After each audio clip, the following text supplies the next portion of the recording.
If romance is your only vision you have for yourself for the future, every single time something bad happens in a romantic situation in your life is going to feel like rejection. It is going to make you feel devastated. It is going to make you feel like your whole future has disappeared again. But when your life expands, your world expands, which means there isn't so much pressure on you finding somebody. And this isn't because you care about love less. You've just stopped putting so much expectation and so much weight of your happiness on love.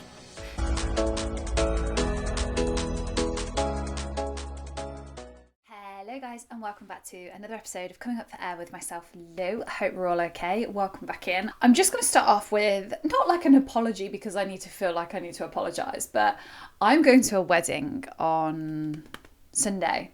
One of my best friends is getting married. Two things on that. One of my best friends is getting married. Now, she went through a relationship breakdown of 8 years. She will not mind me talking about this on here. I know she won't. She was a very loyal listener, and to be fair, she's so funny. She was like, I share, like, and reshare everything you post on TikTok because I know you get paid. I was like, mate, I don't get paid a penny. She was like, oh, well, I'm just going to continue to do it. I was like, no, continue to do it because it's engagement, obviously, and that's the best. But yeah, she's been my number one fan, even when she was in a relationship. But I'd been single for about a year, and I tell this story quite a lot because I was in the gym and I remember dropping my dumbbells because she said my boyfriend, she said his name, has pulled her, and then said my ex-boyfriend's name. So it's like, there's like a running joke within like my family and my friendship circle that if anyone disappears or they like abandon somebody or something like, you know, that happens where it means that like someone's just disappeared, we call it doing and then we say my ex's name. It has become just a running joke. Everyone uses it now because we're kind of all in a place where we can laugh about it, but it's not always been like that. But she came to me a year after my ex left, and she texted me and she was like, you are never going to believe this. Now, when I tell you, I went out for dinner with her and I told her everything that had happened. My mum is best friends with her mum, and she was literally in shock. And she was like, I cannot believe this has happened, like so close to you getting married, and what the hell. Then a year on, she was telling me the same thing. And that's when I kind of realised, like, am I the problem? Am I the bad omen here? Because it was kind of like my breakup then snowballed a avalanche of loads of other breakups. It was crazy. But yeah, she actually was in a relationship for, I think it was 8 years. And her ex just walked out on her. She wanted to get married. She was under the impression that he wanted to get married as well. And he didn't. He just packed all his stuff and left. We were each other's props. For about a year and a half, she was single, and we just propped each other up. Everything that couples did together, we did together. We went to the German markets together. We went Christmas shopping together. We did everything together. She became part of my Friday pub club. And she then met somebody who she knew. She met him, like re-met him, should I say, at a garden party. And they're getting married on Sunday. And it's like, I actually can't believe they're getting married on Sunday. And I know that people look for those sorts of love stories on the internet. They want to know that they're going to be able to find that person that they're going to marry. And I've not got one of those that I can tell you about. But I've got friends that have. And then I was chatting with her on the phone and I said, I cannot believe you're getting married. And then I was like, you are one of my first oldest friends to get married. My best friend from university got married last year. Obviously been friends with her for a long time. But I have known Charles since she was 6 years old. We went to school together. We lived on the same road for half of our lives. We just grew up together. When we were like 12 and 13, we used to like have boyfriends in the same friendship group. And I actually can't believe she's getting married on Sunday. And when I tell you, I am so excited for this wedding. And she is, I don't know whether I've mentioned it here or on my Patreon, but she asked me to be her something blue. You know, you have something old, something new, something borrowed, and something blue. She asked me to be her something blue. So I'm going all in blue. So I am part of the wedding, which it just feels so nice. And yeah, I'm just super, super bloody excited. I can't wait. However, I'm in between nail appointments. So I've lost this nail. This nail's on its way out. My eyebrows need waxing. My eyelashes need doing. I need to get some fake tan on the go. I need a pedicure. You know, when you see those things online that like girls have like an everything shower, I need all of that doing. So I know I'm so handsy, but I'm also so aware that I am missing nails. My regrowth on my nails is obscene. Whatever gel my nail tech is using at the moment is unbelievable. It doesn't budge. It actually doesn't budge. I got that stuck in my car door, which was incredibly painful. But yeah, it literally doesn't budge. And I mean, my toenails stay on. My toenails stay on for about 6 or 7 weeks, but everything needs doing. I've pushed everything to this week, even my hair. This is why my hair's scraped up in a ponytail, because I'm getting my hair done tomorrow. I'm going darker, getting it cut. It's not been cut since my hairdresser had a baby, because I refused to go to anybody else to cut my hair. So I was like, no, do you know what? I'm just going to chin it and just live with the split ends. So she needs to take about 3 inches off my ponytail, which is just getting longer and longer. We're going to dye it. We're just going to tone it down, get the lighter bits that are still in it. We're going to tone those ones down. So yeah, I just needed to apologise in case you noticed the broken nail, the roots, all the rest of it. Anyway, and also obviously it was nice because I was able to tell a story about my best friend getting married, and it is definitely wedding season, and we're all actually prepping and getting excited for my other best friend that's getting married next year. She's getting married in Cyprus, and there's like this whole and she said to me the other day, she's so funny, she was like, you know, if you meet somebody and you want to bring them, like, I just need to know 6 weeks before. I mean, I wouldn't do that. I wouldn't take somebody to her wedding she didn't know. But she's so funny because she's like, wants to say it but doesn't want to say it. She's like, you know, if you do have a boyfriend, like, the venue just needs to know 6 weeks before. So I'm just thinking, well, if I did have a boyfriend, I don't know how he would get there, because I'm booking my flights and booking my accommodation very shortly. So I'm basically prepping for that this week. I've also managed to make a month's worth of content in 3 days. When I tell you I've not stopped, I have not stopped. I'm trying to make it so I'm not making content every day of my life, and just like literally bottoming it all out in 3 days, so then I can concentrate on other things during the month. It's heavy. Making content is hard. You have to write the captions and do the edits, and it's getting a lot easier because their algorithm is obviously favouring talking heads content, so I don't have to actually video myself and get the content like I used to have to.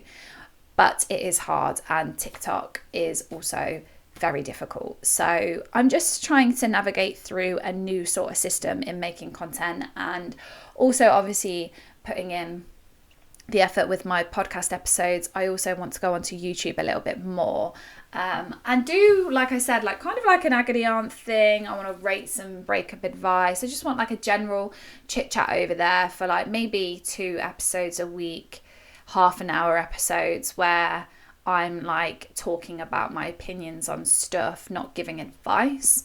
So yeah, I know that I constantly talk about everything that I'm trying to do, and I'm trying to put it all in motion, but there's only one of me, so I'm just trying my hardest at the moment. I literally was speaking to one of my Patreon girls this morning. She messaged me and we were just having a nice little chat, and I cannot believe that I actually got a notification the other day that I have got 500 followers on Patreon. And the best thing about that is that people come and they stay.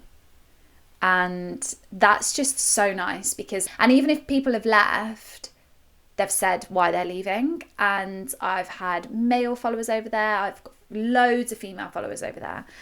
It's just so nice to actually have built everything that I wanted to build over there, the community, everything. And I was hoping to be able to do like a video episode over there, but I'm just not sure how feasible that's going to be. I'm trying to work that into like my content creation week as well.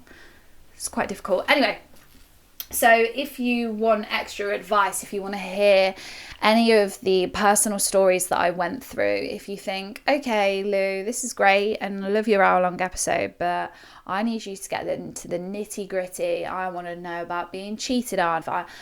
I want to know about how you coped with him moving on so fast. I want to know how you've coped with him having a baby, getting engaged. Like, I want to know all that stuff. Go over to my Patreon. It's all over there. You will find all of it over there. Everything that you think I wouldn't talk about is over there. I promise. And I reply to my DMs every 2 days. So you're not just sitting in my inbox thinking, why is this girl not replying? Let me tell you, the other day, some marketing agency got in contact with me and they were like, if you want to run a successful Instagram, you do have to actually check your DMs. And I was like, I check my DMs every day and I try and reply, but I also get about 100 to 250 DMs a week. So yeah, trying to tell me how to run my Instagram.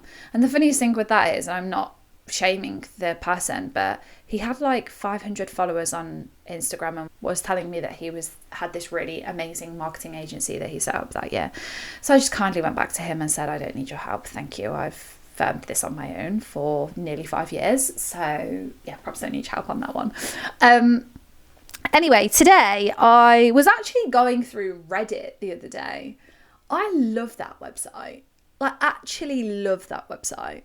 I was going through that the other day and I was just looking at like content ideas. It's really a good place to find out what the internet are talking about and what people are Googling and wanting advice on. So I turn to Reddit quite a lot to get a lot of episode recommendations, because I think, someone's actually typed that into the internet. One of the questions that I saw the other day got like 700 hits, and I thought, wow, like people are still really struggling with certain things to do with the breakup. And I'll always like comment from my personal account, like, this is what I've done, and people are like, wow, like, have you got any materials? And I direct them to my podcast. But I should probably spend more time on there, I just don't. But I was going through a lot of sort of like, not questions, like thoughts that people think when they're single, and things that they battle with, and things that like they don't have the people to say to because they just get generic advice or generic answers from people when they're saying, hey, do you know what, I actually don't like that. And they're like, oh, you know what, at the end of the day, you're enjoying your fun, you're free, you're single. You know, when you think sometimes, I don't want that advice. I want someone to be able to sit and everything I'm thinking about make sense of. I don't really know at this point what I'm going to call this episode. I haven't named this episode yet, but I know it's going to be a good one. I know we're going to go through a lot of questions, answer a lot of things, and instead of like give you advice, maybe like calm your thoughts, because I think that's what I'm good at. I'm good at thought calming. So yeah, without further ado, guys, let's get into it.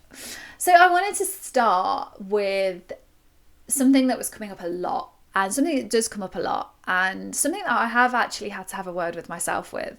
Not a lot, but like more so like this year. Trying to not want a relationship. And I've recently had to have this conversation with my friend, because if you've listened to me for a while, I tell you to take your time, spend some time by yourself, process your emotions, make sure you know what you are going through, make sure you know how to handle what you're going through. And I think people look at me and they see like the 4 years being single. That's because I needed it, because I didn't want to meet somebody when A, I still lived in the same house as I shared with my ex, B, I still worked for my ex, C, was jobless, and D, didn't know where I wanted to live in the world. So I have been single for 4 years because there has been a lot in the air. If you can relate to my story and relate to those things that I was unsure about, you too probably want to spend some time by yourself. That does not mean that you will not get to the point where I am now in a year, or in 6 months, or in 2 years. I'm not saying that. I'm not saying you have to be by yourself. And I think sometimes the single girl, footloose, fancy free, in my single era narrative is really rammed down people's throats. Like, okay, you've come out of this relationship. Well, you need to now be single for at least 5 years to prove that, you can be single. That actually doesn't have to be the case. You do not need to measure your healing on the fact that you don't want a relationship.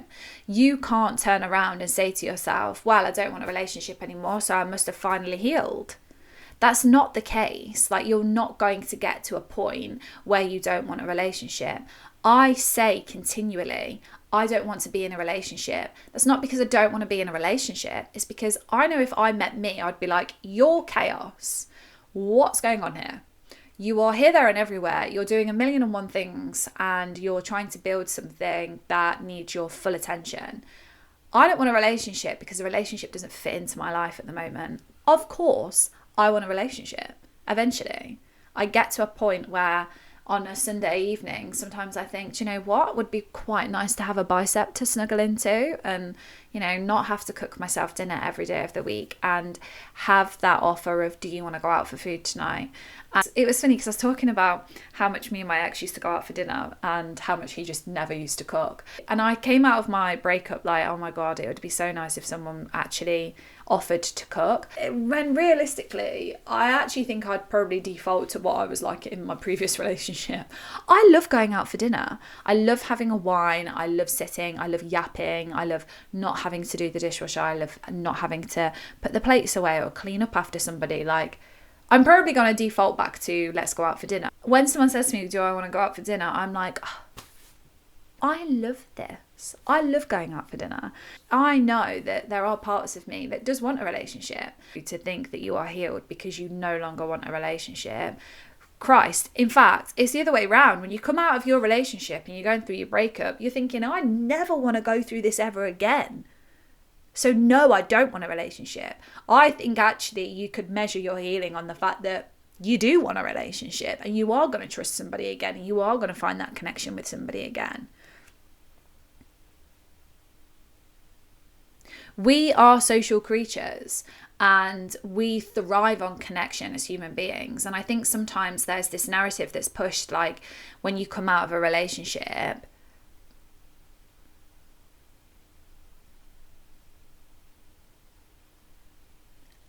I think there's this narrative that's pushed that when you come out of a relationship, you shouldn't want a relationship. And I remember feeling embarrassed every single time someone asked if I was dating. And I was thinking about doing an episode on this, on like the sort of shame that is linked around dating, and like when people say, oh, I'm going on a date with so-and-so, and then it doesn't work out, and then it's like, oh God, she can't hold a man down, or he can't hold a woman down.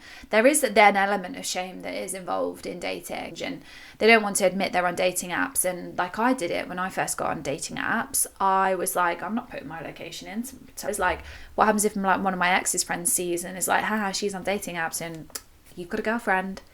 Doesn't work like that. It's not a thing, and I hate that. And I think a couple of comments were made when I was kind of like seeing somebody and then was also dating. It's like, hold on a second, someone's left my life. I didn't have someone waiting in the wings. I was marrying someone.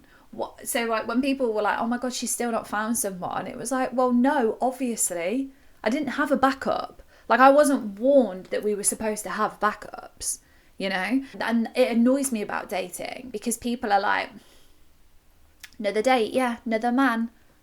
Yeah, I'm trying. Do you know how hard it is to meet people these days when everyone is indoors? Like, everyone is sat indoors and doesn't want to be on dating apps and is so over dating apps but doesn't want to be in the club because somewhere along the lines, like, messy girls obviously just go to the club, not girls that have got their shit in order and just want to go out and be social. I think there's a lot to be said on this topic, and I think I've just maybe potentially started a whole new podcast episode, so let's plant that for a second and I'll come back to that. But you are not supposed to outgrow love. Your breakup isn't supposed to make you not want a relationship. And this is what I was saying to my friend. She came out of an engagement. She started dating somebody else. That didn't work. And she was really, really struggling. And I said to her, it's okay if you are that type of person that now wants to date again. You've had 2-3 months getting over the last person you were dating. It's okay. Like, you don't have to just, be footloose and fancy free. I could see her trying her hardest to be like, I've got some solo trips booked. I've got this booked in. I've got that booked in. And then she'd come back from these solo trips, like crying her eyes out and saying to me on the phone, I couldn't look at a couple without crying.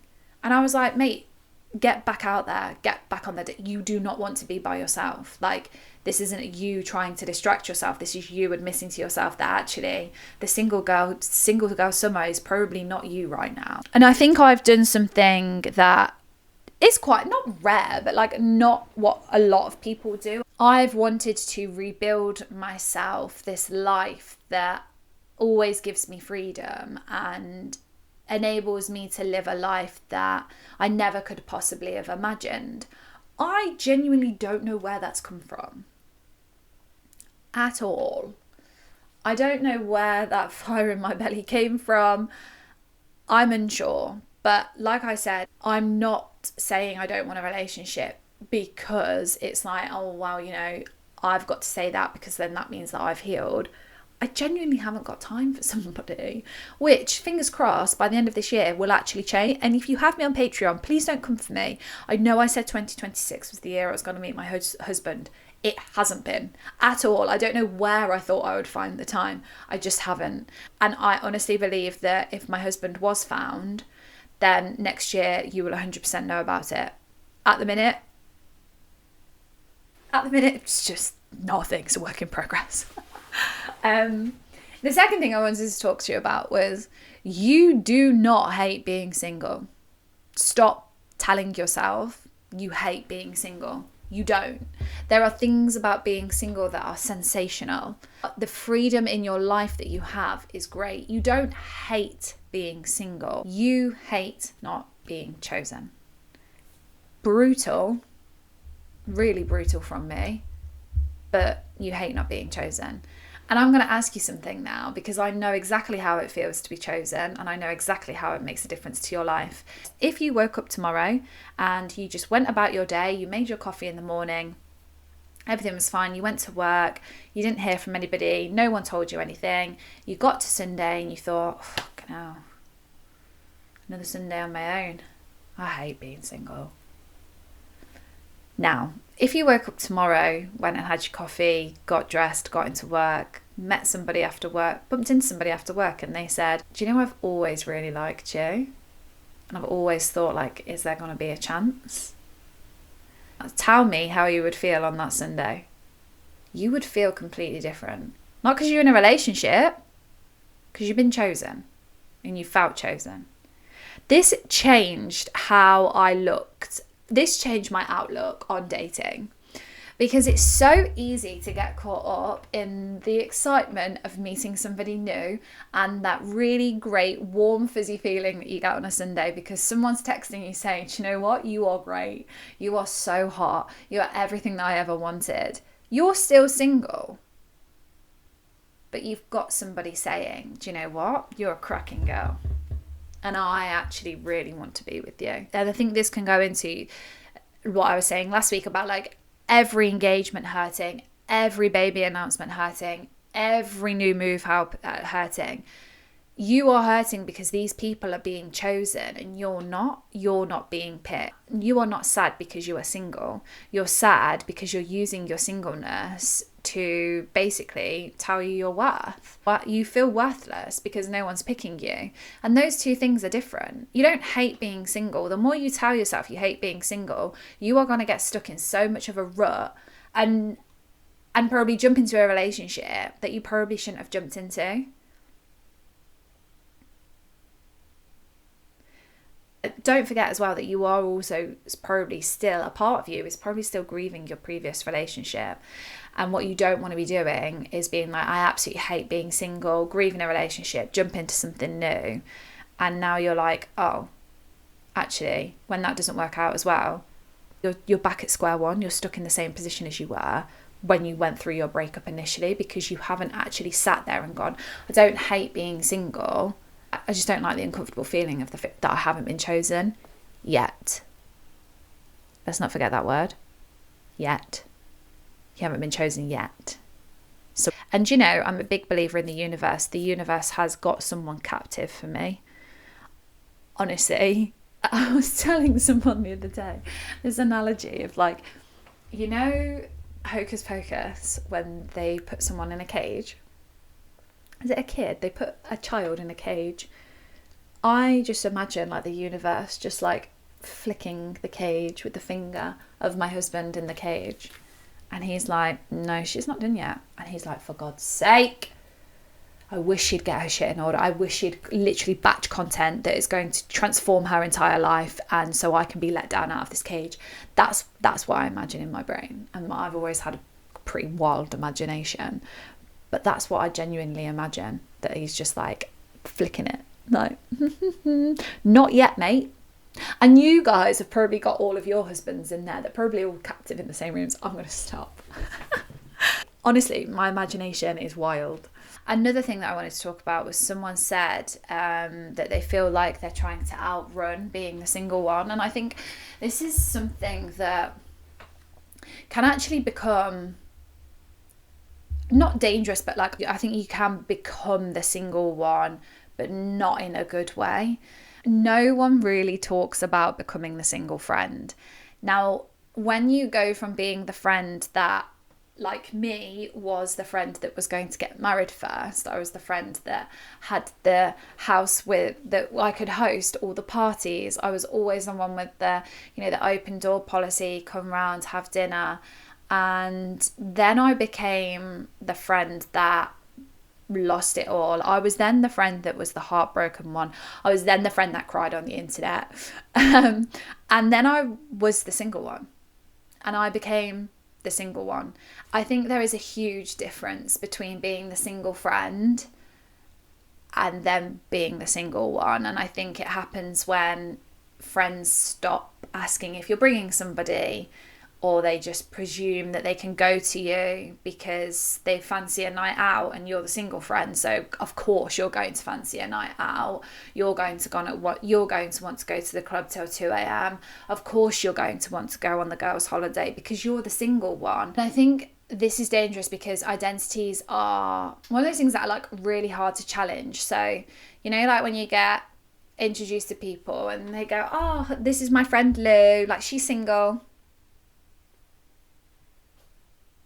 What? How did that come up in conversation? Like, okay, fine, but so weird. And people, like I said, people just presume because of your single status, you know, oh God, no, she's not going to want to come to the birthday party. She's not going to want to come to the kids' birthday parties. But when I need to go out on the lash, 100% picking up the phone.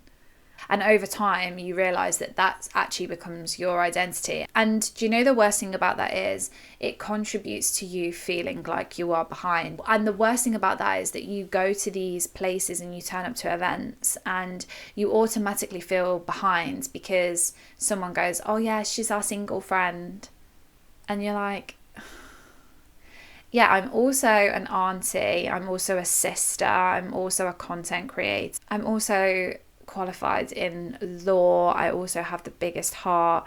I also run marathons. I'm more than just the single friend. And sometimes it can be really difficult having these conversations with your friends because they obviously want the best for you but don't realise that they've actually labelled you as being the single friend as well. And I can guarantee if you went into a room of people tomorrow and they didn't know your relationship status and didn't announce your relationship status, you would not feel behind. And I think basically what this person online was saying was like she hadn't realised just how much she had sat into being the single friend, that she had completely forgotten that she was so many other things. That was just one area of her life. And, you know, I always say the easiest part of going through a breakup is finding somebody new. Rebuilding your life is so hard. Getting on a dating app and finding someone, or going out and finding someone and attracting someone into your life is so easy. Hence the reason why I continually block it out. I'm not ready. And people think I'm mad. And people are like, oh my God, like she's so against being in a relationship. No, I just know that I can manifest stuff with like that into my life. And I will manifest a man that I am not ready for. But I think it's so easy to make being single a headline. And so sometimes, like, yeah, you might need to have a word with your friends and say, like, can you not just ring me when you want to go out and belash? Or like, can we actually go out for dinner on a Wednesday and not just on a Friday? And like, can we go somewhere nice on holiday? Do we have to go to all the party islands? You know, it is actually really hard. And just remember your strengths. Are you a business owner? Do you travel a lot?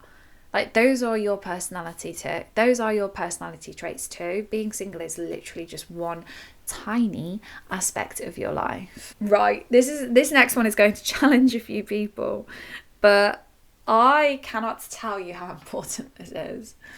It's going to sound weird saying it as well. Stop trying to be attractive. Stop trying to be attractive and become an interesting person. One thing I noticed about my breakup is every decision I made was about becoming more attractive. If you listen to my Patreon and my early Patreon episodes, you will know I went to an aesthetics practice. I wanted my face to be completely changed. I wanted a face full of filler. Don't get me wrong, there are things that I still want doing, but I don't want as much as I used to. And even so far as like wanting to tone up, lose weight, should I look like I'm going travelling and being footloose and fancy free? Every single decision I made was so it looked like I was either doing better, living better, becoming better, but I wasn't. I was so focused on how I looked.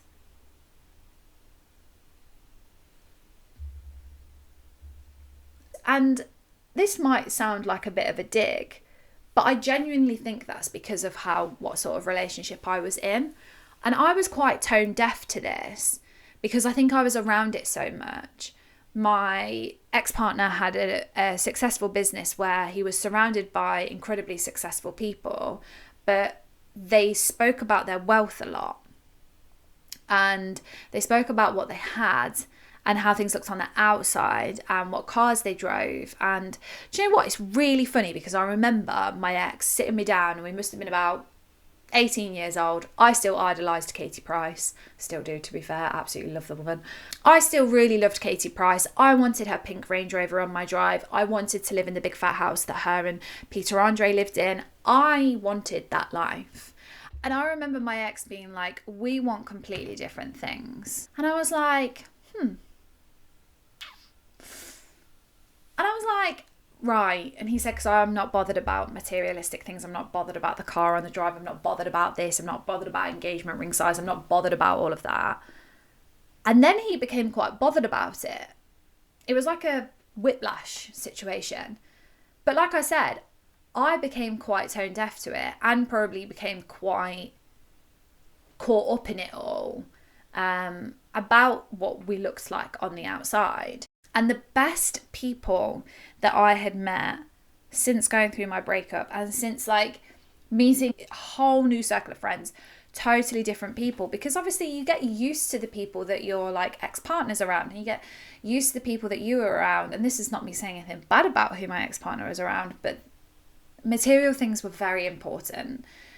And then all of a sudden I started meeting people that I would describe as being totally magnetic.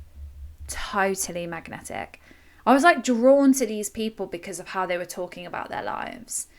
And I realized that I was drawn to them because they were so excited about their lives. And they were really quite fascinated by their own lives, and they had things that they wanted to talk about. They wanted to tell me they started scuba diving because it looked fun. They wanted to tell me that they had run in different countries and experienced like the history of a different country. They weren't collecting hobbies as a flex.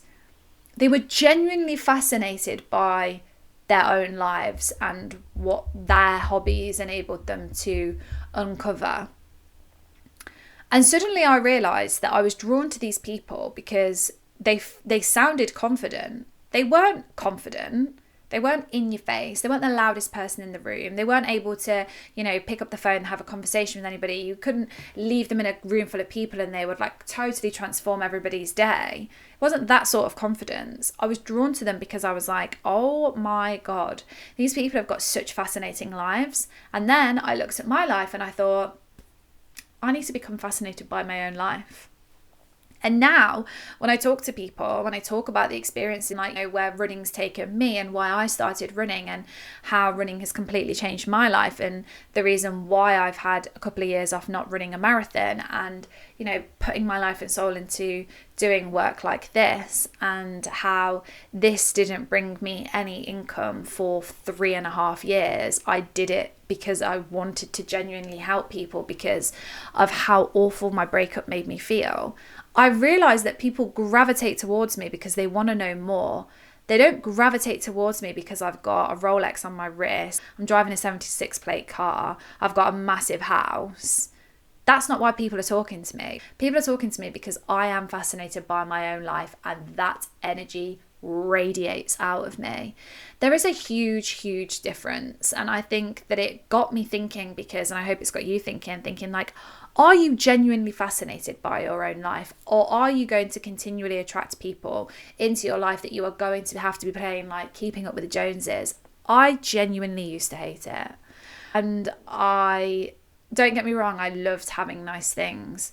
But I really used to struggle with my ex's friends and their girlfriends. You can hear all about that on Patreon. I'm doing an episode on that on my Patreon this week because I think it's fascinating how people come out of the woodwork when you split up and your ex's opinion on them, but they're in their what they call their new life, when actually when you were together they didn't like them. But I'm going to talk all about that on my Patreon because, like I always say, it's protected over there. I don't want that sort of content getting into the hands of people that think that I'm like a bitter ex or something like that. So I keep all of that stuff over on my Patreon. Anyway, moving on to another point that I read about, which was really interesting actually. They said, I can't stop interviewing my own life. And I was like, what? What does that even mean? And then when I read it more, I thought, my God, I think my listeners can benefit from this. Every single time that you do something, you then interview yourself and you make sure that you are asking yourself, how could that have been better? I went on the holiday, but what would have made it better? I went to the concert, but I wish that someone was there with me. You cook dinner and you think, oh, do you know what? It'd be so nice if someone could cook this with me. You are constantly scorecarding your life. Every experience gets reviewed. Every experience gets a scorecard. Every experience gets marked down. Have you noticed that you do that? Because I used to do it a lot. What you've done is you've stopped experiencing life. And I thought about this and I was like, imagine watching an entire film in your house imagine watching an entire film and constantly asking yourself, would this be so much better in a cinema? Eventually you will stop engaging with this film, you'll stop watching it and you'll start thinking, God, this scene would have been so much better in a cinema. Yeah, this scene would have been so much better in the cinema. Which you switch off from the film. Now transform that into your life. Have you realised that you've switched off from your life? You're experiencing all these things, but you're constantly marking them down. Are you really experiencing them? Or are you constantly comparing yourself to actually a relationship that doesn't exist? You're not in a relationship, so what are you comparing it to? Because you've healed from your breakup and now, the life you're living now, you are also marking down. You're not experiencing it. You're telling yourself, oh, do you know what? It could be really better if it was this. No. You've switched off from your life. You've logged out. You need to log back in. So then you know that when you go on those holidays, they're really great. And when you cook that dinner, really fantastic. No ifs and buts afterwards. And I think that's something that isn't widely spoken about, to be fair. And it really made me think when I saw her on one of the feeds and I was like, God, she really has got a point. And I deliberated on it for a few minutes and thought, how on earth Like, what would be a really good comparison here? And the whole like cinema thing, I thought, yeah, that is actually a really good comparison. Like, imagine sitting down and eating a steak and being like, that you've cooked for yourself, and being like, oh my God, this would be so much better in a Michelin star restaurant. Yeah, true, it would be. But it's not. You cooked it. And that all of a sudden, the steak that you cooked by yourself, maybe you've never cooked steak before, but the steak you've cooked by yourself is now not great. Because you've compared it to something that doesn't exist. You're not in a Michelin star restaurant. I don't even know where the nearest Michelin star restaurant is to me. You know? The final thing that I want to talk to you about, which is something that I said a lot, and I think this is overprescribed on the internet, and that is confidence. I truly believe that you don't need to be more confident. I used to say it a lot, that I just need to be more confident. I wish I was more confident. You don't need to be more confident. You need a bigger life. And I don't mean that you need a bigger life in that you need to go jet setting. You need to go, you know, on these amazing trips. You don't need to have this massive, humongous, life-changing business. You know, that's not what I mean by you need a bigger life. I think it's so easy to say, like, dating wouldn't be scary if I was more confident. But maybe dating feels scary because you are carrying a lot of weight, and you will know that you are carrying a lot of weight because every single time a date cancels, it will feel devastating to you. If romance is your only vision you have for yourself for the future, every single time something bad happens in a romantic situation in your life is going to feel like rejection. It is going to make you feel devastated. It is going to make you feel like your whole future has disappeared again. But when your life expands, your world expands, which means there isn't so much pressure on you finding somebody. And this isn't because you care about love less. You've just stopped putting so much expectation and so much weight of your happiness on love, because your world has got bigger and there are a lot more exciting things happening. And I feel like that is the ultimate freedom that I am now kind of living in. It's like I have rebuilt a life that has become so big, so expansive, and yet I still live in the same town as I lived in. I still have the same friendship group. You don't see me rolling around on the yacht that I want. You don't see me traveling to a different country every single month. But my life has become so much more enriched that actually finding love gets to be a unbelievable addition rather than the foundation that's holding everything up. And I see this all the time. I see the fact that people build and rebuild on a new relationship, and the foundation of their life is the fact that they're in a relationship. That is risky business, and we know that because that was how I lived my old life. Nothing else mattered because I had a relationship. That when that relationship went, I lost absolutely everything. I was incredibly vulnerable. And that is why I talk about rebuilding aspects of your life. You're not always going to be able to rebuild the whole of your life, but I talk about rebuilding aspects of your life. And you do not make the foundation of your life stem around the fact that you are or you aren't in a relationship. It is not the way that you protect yourself. That is not how you build a life that is going to protect you. I hope that episode helped. Really enjoyed that. I need to literally delete everything off my phone. I'm on a timer and I can see it. I can see it in the mirror. I can see the red box appear when it's like, you've got 5 seconds left. So I need to do that today. But if you want any more content and if you want additional help, please head over to my Patreon, sign yourself up. There are so many episodes on there, but if you just want to sign up, send me a message and say, Lou, I'm really struggling with this. I can send you the episodes that I recommend, and then you can go through them in your own time. Like I always say, I am bringing out so many new things. August is the month that we level up. I had a rough July with losing Winnie and a couple of other things that had happened personally. So August is where I take back my power. We level up, and I absolutely cannot wait for you to get involved in everything that I'm doing. It's very exciting. So with that, look after yourself, guys. Have yourselves a glorious weekend. I will check back in with you guys next week. Bye.